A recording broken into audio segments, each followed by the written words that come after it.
नमस्कार दोस्तों, top stock with civic में आपका स्वागत है। आज हम बात करेंगे लॉर्ड्स इंजीनियरिंग वर्क लिमिटेड के बारे में। दोस्तों, वीडियो चालू होने से पहले एक छोटी सी रिक्वेस्ट है।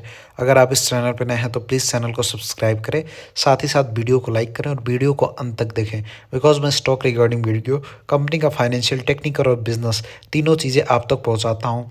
और अगर इन तीनों चीज़ों में से एक भी कंडीशन मीट नहीं कर रही थी तो मैं उस स्टॉक पे या उस टॉपिक पे कोई भी वीडियो नहीं बनाता। तो आपको ये पता होगा कि ये कितना कठिन काम है स्टॉक मार्केट में, अगर तीनों चीज़ें कंडीशन मीट कर रही हैं उस स्टॉक को ढूंढना। तो आगे चलते हैं, बात कर लेते हैं कंपनी के बिजनेस के बारे में बात कर लेते हैं दोस्तों। तो कंपनी का बिजनेस अगर आप देखते हो तो कंपनी का जो मेन बिजनेस है, लॉयड इंजीनियरिंग की बात कर लिया जाए तो ये एक मुख्य रूप से वातावरणीय नियंत्रित औद्योगिक उपकरण और इलेक्ट्रॉनिक उपभोक्ता उत्पाद के निर्माण और वितरण में काम करती है। लॉयड का नाम उपभोक्ता इलेक्ट्रॉनिक्स व कूलिंग सॉल्यूशन के क्षेत्र में प्रमुख ब्रांडों में से एक है। लॉयड इंजीनियरिंग के जो मेन बिजनेस है उनके बारे में बात कर लिया जाए तो एयर कंडीशन का है। तो लॉयड भारत में उच्च गुणवत्ता वाले घरेलू और औद्योगिक एयर कंडीशनर का निर्माण करती है। कंपनी ऊर्जा दक्षता और स्मार्ट टेक्नोलॉजी वाले उत्पादन प्रदान करती है। कूलिंग और एचवीएसी सिस्टम, औद्योगिक उपभोग के लिए HVAC heating, ventilation and air conditioning system की पेशकश करती है। कंपनी बड़े पैमानों पर कमर्शियल और औद्योगिक परियोजनाओं में उपयोग किए जाने वाले कूलिंग सिस्टम पे भी काम करती है कंपनी। घरेलू उपकरण की बात कर ले तो Lloyd washing machine, television, refrigerator और अन्य घरेलू उपकरणों का उत्पादन और बिक्री करता है। स्मार्ट और टिकाऊ उत्पादनों पर ध्यान केंद्रित करता है। अगर इसकी बात ऊर्जा कुशल समाधान, लॉयड ऊर्जा बचाने वाले उपकरणों और सिस्टम का निर्माण करती है जो पर्यावरण के अनुकूल होते हैं। लॉयड इंजीनियरिंग की विशेषताओं की बात कर लिया जाए तो इनोवेशन और रिसर्च, तकनीकी नवाचार के माध्यम से उन्नत और स्मार्ट उपकरण विकसित करती है। ग्राहक केंद्रता, उपयोगकर्ताओं के अनुभव और सुविधा को प्राथमिकता देना, मजबूत नेटवर्क, पूरे भारत में बिक्री और सेवा केंद्रों पर कंपनी का व्यापक नेटवर्क है। तो इस तरह से दोस्तों देखिए, आप कंपनी का जो बिजनेस है शानदार है, बिकॉज आने वाले समय में जितना ज़्यादा ज़्यादा इंडिया डेवलप करेगा, लोगों का जो सोर्स ऑफ इनकम बढ़ेगा, लोगों को पर कैपिटा इनकम बढ़ेगा, तो ये सारी जो चीज़ें हैं उनका जो डिमांड है मार्केट में वो बहुत ज़्यादा बढ़ता जाएगा। इसलिए ये कंपनी इसलिए बहुत ज़्यादा इंपॉर्टेंट कंपनी है, बिकॉज ये जो एयर कंडीशनिंग, कूलिंग और एचवीएसी सिस्टम है ये लगभग हर लोग यूज़ करेंगे आने वाले समय में। घरेलू होम अप्लाइंसेस में अगर आप बात कर ले तो मैक्सिमम लोग वॉशिंग टेलीविजन, रेफ्रिजरेटर और अन्य और जो होम अप्लाइंसेस हैं, जो भी लोग दोस्तों, अगर आदमी का पर कैपिटा इनकम बढ़ेगा, अभी मान लीजिए 10 में से 3-4 लोगों के आसपास अगर ये सारी चीज़ें हैं तो आने वाले समय में 10 में से 8-9 लोगों के पास होगा। तो कंपनी का बिजनेस ही ऐसा है कि डिमांड ज़्यादा बढ़ेगा तो कंपनी का भी जो प्रोडक्ट, कंपनी के जो प्रोडक्ट हैं उनका भी डिमांड बढ़ेगा। तो इस तरह से बिजनेस के बारे में हमने बात कर ली। अब हम दोस्तों चलते हैं कंपनी का जो मेन कंपनी का फाइनेंशियल है उस पर फोकस करेंगे। कंपनी का फाइनेंशियल कैसा है और कंपनी का फाइनेंशियल क्या कहता है, उस हिसाब से हम आगे के बात करेंगे। अब इसके मार्केट कैपिटलाइजेशन की बात कर लिया तो 10,031 करोड़ के आसपास कंपनी का करंट मार्केट कैपिटलाइजेशन है। करंट प्राइस 86 रुपये के आसपास है। हाई लो की बात कर लिया 93, हाई लो 42 के आसपास है। और स्टॉक भी 103 के आसपास है। बुक वैल्यू 3 रुपये के आसपास है। डिविडेंड यील्ड 0.23% के आसपास है।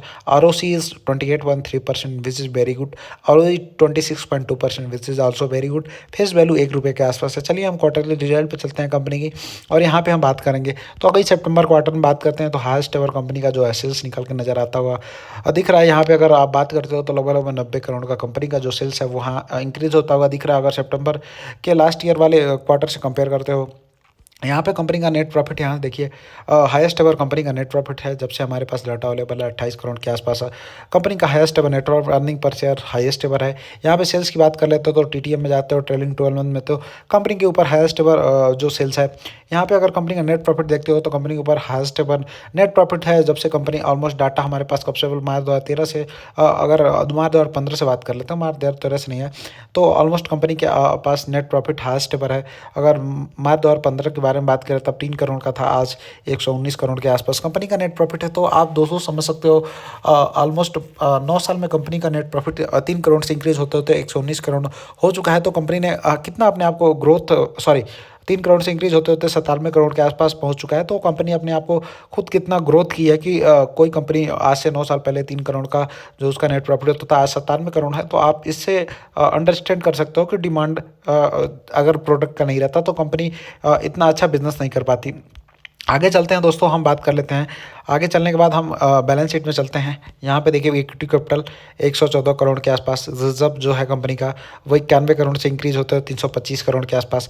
बोरोइंग 65 करोड़, इसमें से वही 10 करोड़ इन्होंने इस वाले जो सितंबर 2024 वाले क्वार्टर का रिजल्ट आया उसमें आप लोग को देखने को मिल सकता है कि यहाँ पे 10 करोड़ कंपनी ने हम अपना डेट जो है उसको कम किया है। फिक्स असेट 77 करोड़ के आसपास है। CWIP 14 करोड़ के आसपास है। आगे चलते हैं, बात कर लेते हैं दोस्तों ROC की बात कर लेते हैं तो मार्च 2024 में 28% के आसपास है। मार्च 2023 में भी 28% के आसपास है। जैसे जैसे कंपनी खुद को अच्छे से स्टेबल कर रही है मार्केट में, वैसे ROC बढ़ता जा रहा है। और यहाँ पे देखते हैं प्रोमोटर्स होल्डिंग में देखो दोस्तों तो 56.39% के आसपास टोटल नंबर ऑफ प्रोमोटर्स हैं। FIIs ने अपना स्टेक वहीं जो है मेंटेन करके रखा है, जो ऑलमोस्ट सितंबर 2024 में था वो भी अक्टूबर 2024 में है कंपनी के आसपास। पब्लिक की बात करते हैं तो 0.15% इन्होंने भी अपना स्टेक वहीं मेंटेन करके रखा है, बल्कि ठीक ठाक है, कोई बात नहीं, मेंटेन करके रखना ये बहुत बड़ी अच्छी बात है। बल्कि यहाँ से जो FIIs है अपना स्टेक कम नहीं कर रहे हैं, ये बहुत अच्छी बात है। यहाँ पे पब्लिक में जाएंगे तो यहाँ पे देखोगे तो यहाँ भारत जी पटेल ने अपना अक्टूबर 2024 में 1.15% के आसपास हिस्सेदारी ली है। तो ये भी अगर आप total number of promoter count करोगे, promoter plus FIIs plus TIIs plus public में जिसके पास 1% की हिस्सेदारी है, तो ऑलमोस्ट आपको 60% के आसपास प्रोमोटर्स की होल्डिंग दिखती हुई नज़र आ रही है। बट एक थोड़ी सी ये बात है कि 70 रहता है तो हम सेफ मानते हैं, बट 60 है तो ठीक है। कंपनी अगर अच्छा कर रही है तो हम अपने हिसाब से रिस्क ले सकते हैं, यहीं तो रिस्क रिवार्ड रेशियो होता है आपका। बट मेरा इसमें किसी प्रकार का रिकमेंडेशन नहीं है दोस्तों। आगे चलते हैं, हम कंपनी के टेक्निकल चार्ट पैटर्न के बारे में बात कर लेते हैं और वहाँ से जो कंपनी का प्राइस निकल के आता है उसके बारे में हम बात कर लेते हैं। तो दोस्तों यहाँ पे अगर आप देखोगे तो शानदार एक कप विथ हैंडल पैटर्न बनता हुआ नजर आ रहा होगा आपको। मैं चलिए आपको दिखा देता हूँ। यहाँ पे चलिए दोस्तों, यहाँ पे एक शानदार कप विथ हैंडल पैटर्न बनता हुआ नजर आ रहा है कंपनी में। और कंपनी जो है यहाँ पे एक अगर आप देखते हो तो एक शानदार ये कप है और ये कंपनी का हैंडल है। और यहाँ पे कंपनी ने ब्रेकआउट दिया है और कंपनी जो है ब्रेकआउट देने के बाद अगले दिन नीचे जाती है, फिर अगले दिन ऊपर जाती है और उसके ऊपर क्लोज करती है ग्रीन कैंडल में। उसके बाद से फिर आज कंपनी देखेंगे तो मार्केट में कुछ नीचे आती है, ऑलमोस्ट 86 के आसपास ट्रेड करती है। तो अगर हम बात करते हैं टेक्निकली टारगेट की तो दोस्तों यहाँ से जो कंपनी का जो मैक्सिमम विथ है उसको जस्ट हमको देखना है कितना है, 21% के आसपास जो कंपनी का मैक्सिमम विथ है, इसको जस्ट उठा के अब ऊपर के साइड रख देना है।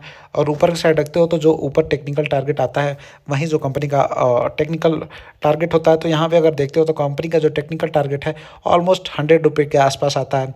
और दोस्तों ये बहुत अच्छी बात है क्योंकि जो अपना टेक्निकल टारगेट आ रहा है वो राउंड डिजिट पे आ रहा है। तो यहाँ पे जब भी अपना टेक्निकल टारगेट राउंड डिजिट पे आता है तो बहुत हाई चांसेस होते हैं कि कंपनी वहाँ तक जाए। बट इसमें मेरा किसी प्रकार का बाई और सेल का रिकमेंडेशन नहीं है। जो भी करिए आप अपने फाइनेंशियल एडवाइजर से पूछ के करिए, आप अपने नॉलेज के हिसाब से करिए, मैं आपको सिखाऊंगा, मेरा काम है सिखाना।